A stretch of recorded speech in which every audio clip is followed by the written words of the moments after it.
And as President Trump looks for a successful 2018 midterm, he'll soon set his eyes on the 2020 re-election bid.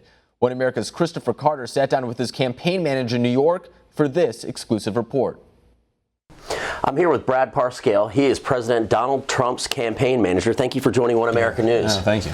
So tell us right now, what do we know about the data in these House and Senate races?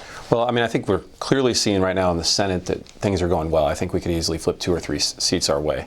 And I think if you look over history since the Great Depression, the last 100 years really, you've only seen 17 seats flip for the party of power of the president. And 9 of those, I believe, were in 1934. So only 8 times has that ever happened in the last 100 years. So this president is clearly going to drive some Senate seats to the Republican Party. I think that's just unprecedented itself. The House is tougher, and we all know that. But even the fact we're here discussing that the House is even in play is unprecedented itself. Only a couple times in history has a president held and grown his lead in the House while sitting. Most of them usually in a time of economic or war. So tell me about this new ad buy that you have out. You have different ads that are airing for different voters. Talk a little bit about that. Yeah, so, there's a lot of audiences. One thing people don't understand is they think you should always have one message for everybody. This is a diverse country now with a lot of different mediums to talk to people. You have digital, you have social, you have different things, and TV buys. And so, the president does a very good job of having a message directly to the Trump base and the army of Trump. But there's also a lot of independent voters out there that are emotional. They only consume 5% or less news. They don't really know and listen to Trump rallies. You have to connect to them in different ways. And so today we're actually also running ads for them. We need to support the Republican base. We need to support these races. There's a lot of congressional races, as you know, and so the more message we can get to those voters, hopefully get them to show up and understand that they're voting for their kids' future. And by doing that, they need to vote Republican because that's the best opportunity for their children to have successful lives. How important is Republican turnout for these historic midterms?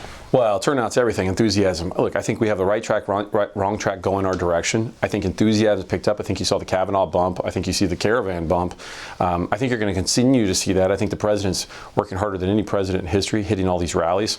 And I think that's going to drive a lot of success, and that's going to pump up enthusiasm significantly. If the enthusiasm picks up and the Republican turnout goes, there will definitely not be a blue wave, which I think is already clearly showing. Let me ask you this now. Let's look forward here to a little bit to the 2020 campaign, switch gears here and try to look a little bit forward. Tell me, what are some of the key concepts as you look to 2020?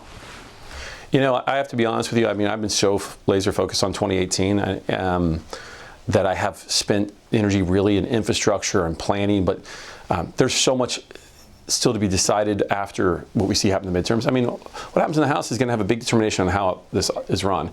The way the president has to pivot or do things if he has a Democratic-controlled House. But I think the things that are key already is one is a very early recognition of kind of top funnel marketing, which is building a database that's so directly connected with their possible voters. There's about 65, 62, it depends on, what year, 60 plus million voters will vote for the president.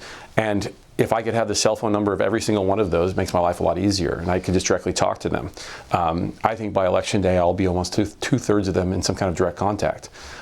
Tens of millions of those in databases with their phone numbers and email addresses. It's a gigantic advantage of running this campaign like a corporation instead of running it just like a campaign the last 3 months.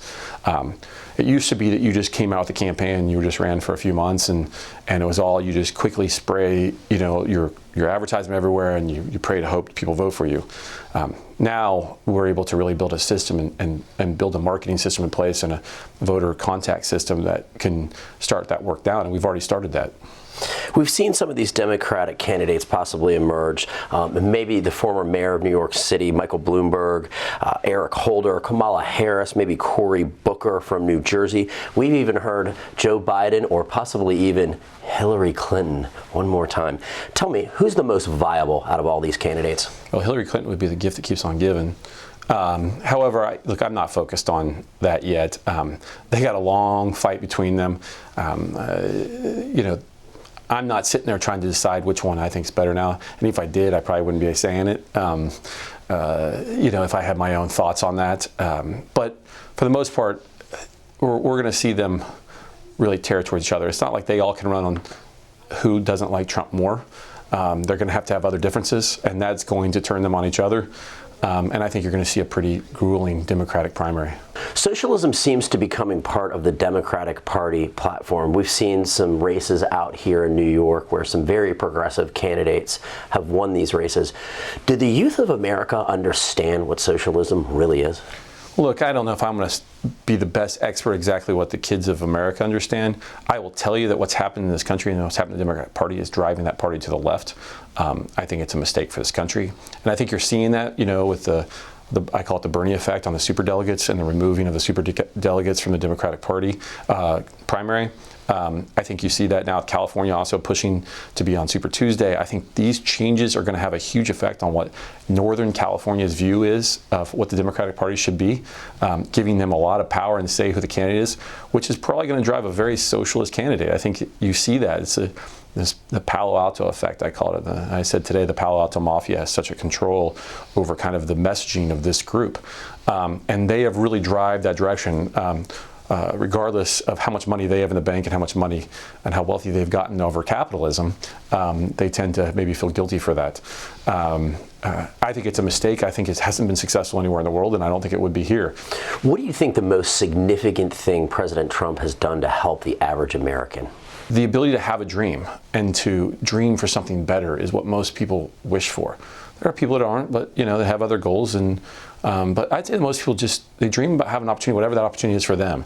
And I think for a long time, this couple last generations have really just not seen that opportunity since the baby boomers. And I think what President Trump wanted to do and make America great again was to bring back that opportunity that the baby boomers had of starting businesses, owning homes, and to do something amazing. Brad Parscale, thank you so much for joining One America News Network. Want to see more videos like this? Click on the link below and subscribe to One America News on YouTube. And call your cable provider and kindly demand that One America News is added to your lineup. Call and subscribe today.